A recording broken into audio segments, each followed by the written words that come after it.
அனைவருக்கும் வணக்கம். இன்னைக்கு நாம ஆர்ஜே விருந்துல ரொம்பவே சுவையான அரை கோதுமை சோறு எப்படி செய்யறதுன்றத பார்க்க போறோம்.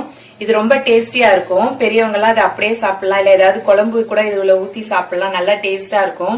சின்ன பிள்ளைங்களுக்கு இதுல நீங்க சக்கரை போட்டு கொடுத்தீங்கன்னா ரொம்ப விரும்பி சாப்பிடுவாங்க. வாங்க இந்த அரை கோதுமை சோறு எப்படி செய்யறதுன்றத பார்க்கலாம். இதுதாங்க அரை கோதுமை. பாருங்க, இது ரவை மாதிரி இருக்காது, அதை விட கொஞ்சம் பெருசா இருக்கும். இதுலதான் இன்னைக்கு அரை கோதுமை சோறு செய்ய போறோம். ஃபர்ஸ்ட் இதை நான் ஒரு டம்ளர் எடுத்திருக்கேன். இதை நல்லா கழுவி எடுத்துட்டு வந்துடுறேன். அரை கோதுமையை கழுவி எடுத்துட்டேன். இப்ப நான் குக்கர்ல செய்ய போறேன். இன்னைக்கு குக்கர்ல எண்ணெய் ஊத்தி வச்சிருக்கேன். எண்ணெய் நல்லா சூடாயிருச்சு. இப்ப நான் ஒரு ஸ்பூன் கடுகு போட்டுக்கிறேன்.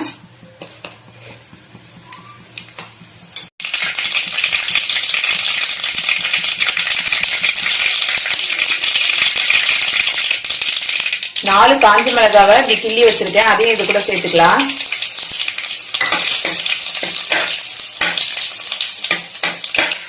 இப்போ ஒரு பெரிய வெங்காயம் கட் பண்ணி வச்சிருக்கேன், அதையும் இது கூட சேர்த்துக்கிறேன்.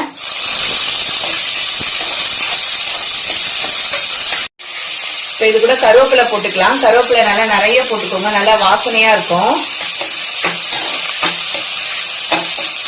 இந்த வெங்காயம் கருவேப்பிலை எல்லாமே நல்லா வதங்கட்டும்.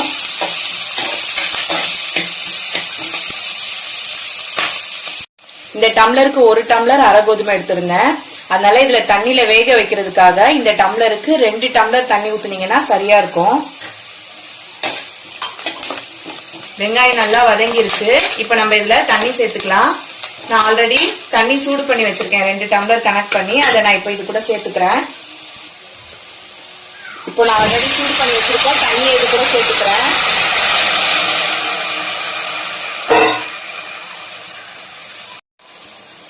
அரை கோதுமை சோறுக்கு தேவையான அளவுக்கு உப்பு போட்டுக்கலாம். ஆல்ரெடி சூடு பண்ணி வச்சிருக்க தண்ணின்றதுனால உடனே கொதிச்சிருச்சு. இப்போ நான் கழுவி வச்சிருக்க அரை கோதுமையை இதுல சேர்த்துக்கிறேன்.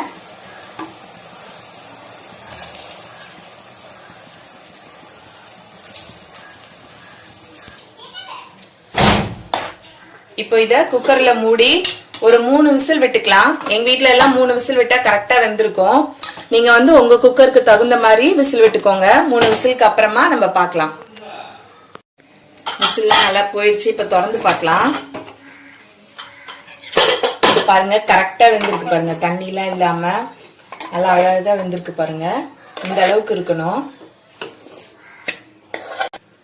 நம்ம கரெக்டா தண்ணி வச்சாதான் இந்த அளவுக்கு தண்ணியும் நிக்காம நல்லா வெந்து நல்லா அழகா உதிரி உதிரியா கிடைச்சிருக்கு பாருங்க. அரை கோதுமை சோறு நல்லா சுவையா குக்கர்ல வச்சு கீழேயும் பிடிக்கல, தண்ணியும் அதிகமாகல, நல்லா டேஸ்டியா ரெடி ஆயிருச்சு.